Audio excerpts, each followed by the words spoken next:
कि आप सभी जानते हैं कि 18वीं लोकसभा के चुनाव हो रहे हैं और आप सभी लोग आज कांग्रेस पार्टी की विचारधारा में, कांग्रेस पार्टी ने जो कार्य किए हैं उनमें अपना विश्वास व्यक्त करते हुए जो बड़ी तादाद में आप यहाँ आए हैं, मैं आप सभी का हार्दिक धन्यवाद करना चाहती हूँ।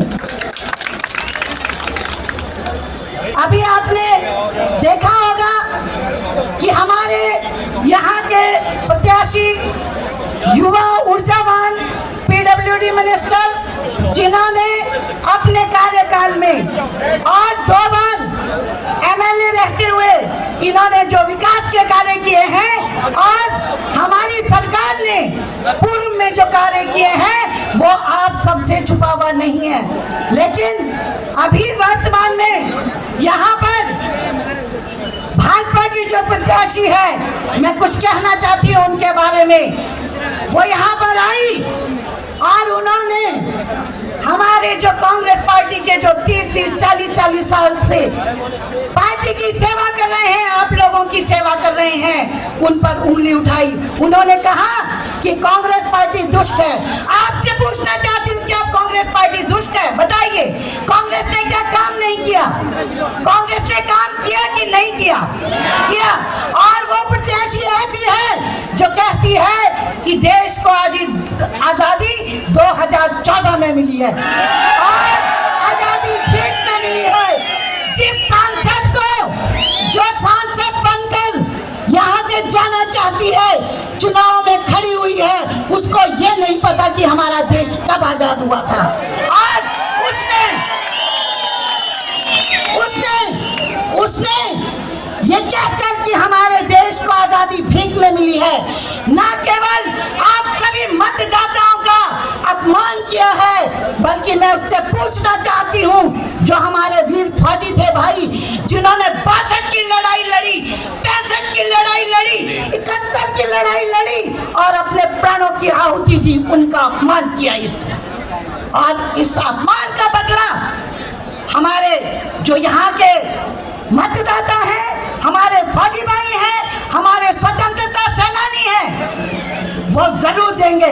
और एक बात और कहना चाहूंगी, महिला होने के नाते हम उनसे पूछना चाहते हैं, आप बताइए, आप चुनाव लड़ने यहाँ आई हैं, आपका विजन क्या है? आप अपने लोकसभा में क्या करना चाहती हैं?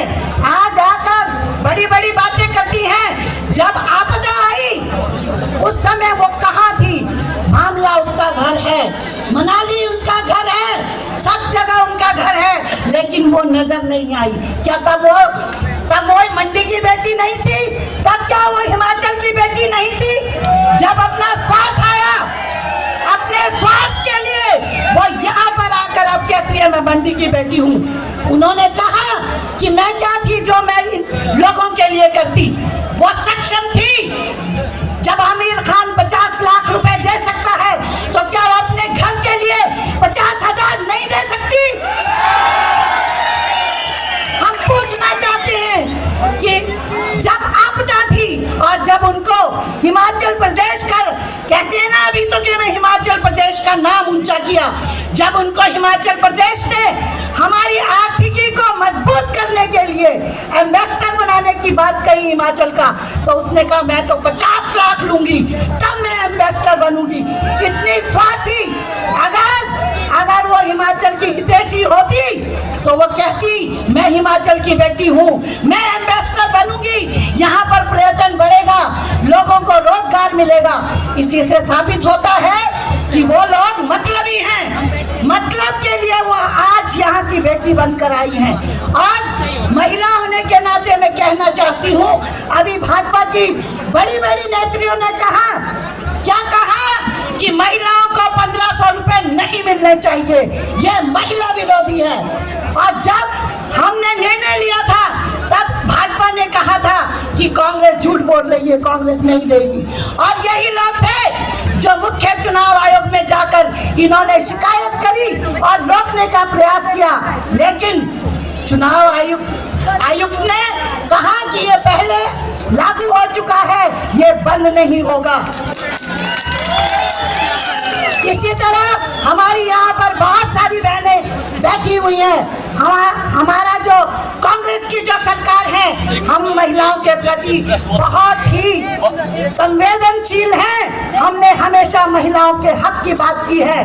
हमारे हिमाचल प्रदेश के पूरे कैबिनेट ने, माननीय मुख्यमंत्री जी ने, उप मुख्यमंत्री मुकेश अग्निहोत्री जी ने, पूरी कैबिनेट ने निर्णय लिया कि जो भी महिलाएं हैं सबको 1500 मिलेंगे, और जो अकेली नारी होगी, अकेली महिला होगी, एकल महिला होगी, उसको बिना औपचारिकता के कोई कागज नहीं भरने पड़ेंगे, उसको 3 लाख रुपए मकान बनाने को दिया जाएगा।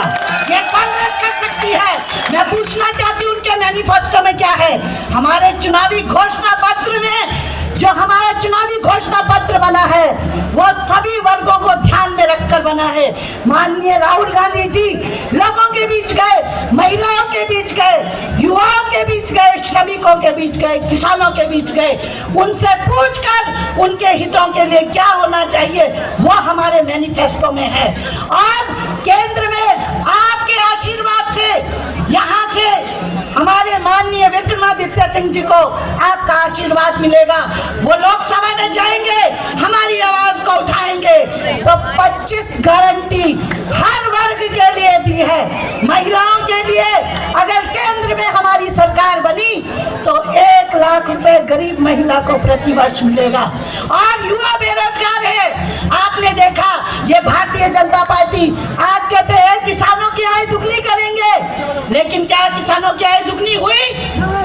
जब हमारे किसान भाई सड़कों पर निकले तो इन्होंने लाठी और डंडों से पीटा, और उन किसानों को क्या कहा कि ये आतंकवादी हैं, ये उग्रवादी हैं। युवा जब सड़कों पर रोजगार मांगने आए तो उनकी पिटाई की गई। उत्तर प्रदेश में लाखों लोगों ने पेपर दिए और पेपर लीक हो गया। आप समझ सकते हैं कि एक एक पेपर को भरने के लिए, अप्लाई करने के लिए 500 रुपए लगते हैं। अगर 40,000 बच्चों ने भरा होगा किसी पेपर के लिए, तो आप 40,000 को 500 से मल्टीप्लाई करो, अरबों रुपए बन जाते हैं। YouTube पर हमारे चैनल को सब्सक्राइब करें और रेगुलर अपडेट के लिए बेल आइकन दबाएं।